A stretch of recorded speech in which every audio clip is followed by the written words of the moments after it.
8 दिन से भीषण युद्ध के बाद भी फ्रांस को अभी भी शांति की उम्मीद है।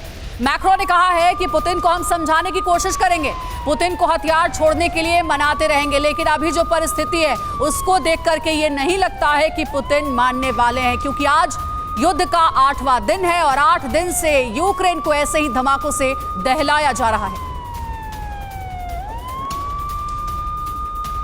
तो बात इस वक्त की एक और बड़ी खबर की कर लेंगे। कीव के पास इरपिन इलाका पूरी तरह से तबाह कर दिया गया है। खंडहर में तब्दील हो गई हैं बड़ी बड़ी इमारतें। भीषण गोलीबारी से हर तरफ बर्बादी की ही तस्वीरें दिखाई दे रही है। तस्वीरें आपकी टीवी स्क्रीन पर हम लगातार दिखा रहे हैं। बमबारी और गोलीबारी की वजह से चौतरफा इमारतें ध्वस्त दिखाई दे रही है और सड़कों पर सन्नाटा पसरा है। चौतरफा खौफ का मंजर है और ऐसे में TV9 भारतवर्ष की टीम वहां पर मौजूद है। पल पल की अपडेट आपको हम लगातार दे रहे हैं। खंडहर में तब्दील हुई तस्वीरें देखिए और अंदाजा लगाइए कि वहां पर किस तरह का माहौल है और उस माहौल में किस तरह से भारतीय बच्चे या तमाम जो लोग जो बाहरी देशों से वहां पर रह रहे थे, किस मंजर में, किस खौफनाक माहौल में रह रहे होंगे। खार्किव का सच क्या है, ये तस्वीरों के जरिए आप समझिए।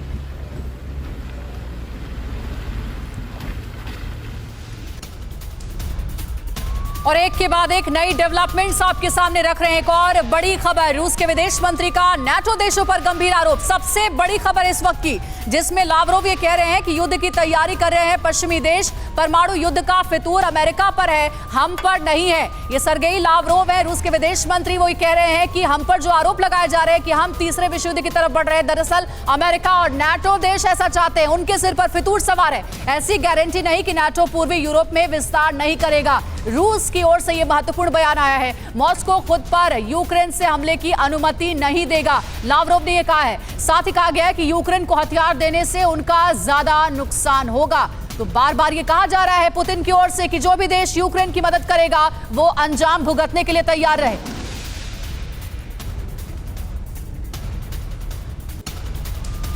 तो बात इस वक्त की एक और अहम खबर की कर लेंगे। खार्किव में यूक्रेन के लोगों का रूसी टैंक पर कब्जा हो गया है। रूसी टैंक पर कब्जे के बाद जश्न मनाया गया। टैंक को लेकर राइड पर निकले यूक्रेन के लोग। तो लगातार आपको बता दें कि रशिया और यूक्रेन के बीच युद्ध जिस तरीके से छिड़ा हुआ है उसकी विभेदिका देखने को मिल रही है और ऐसे में एक तस्वीर ऐसी भी सामने आती है जहां पर यूक्रेन के लोगों ने रशिया के टैंक पर कब्जा कर लिया और उसके बाद किस तरीके की खुशी उनके चेहरों पर दिखाई दी, ये वीडियो बनाकर उन्होंने अपनी खुशी जाहिर की है। आपकी टीवी स्क्रीन पर आप एक्सक्लूसिव वीडियो देखिए। और अब देखिए, रूस बनाम नाटो की जंग के अब साफ साफ संकेत भी मिलने लगे हैं। रोमानिया का फाइटर जेट MiG-21 ब्लैक सी में क्रैश हो गया है। रोमानियाई जेट को मार गिराए जाने का अंदेशा है। रोमानिया ने छानबीन के लिए IAR-330 हेलीकॉप्टर भेजा था। सर्च के लिए लाया गया रोमानियाई IAR-330 हेलीकॉप्टर भी क्रैश हुआ है।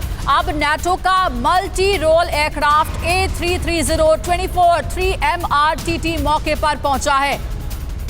तो अब इस मोर्चे पर नाटो देश भी अलग अलग तरीके से साथ दे रहे हैं। कुछ नाटो देश पैसों से मदद कर रहे हैं, कुछ हथियारों से मदद कर रहे हैं। तो अब ये नई जानकारी आपके सामने रख रहे हैं कि रोमानिया ने छानबीन के लिए IAR-330 को क्रैश कर दिया है।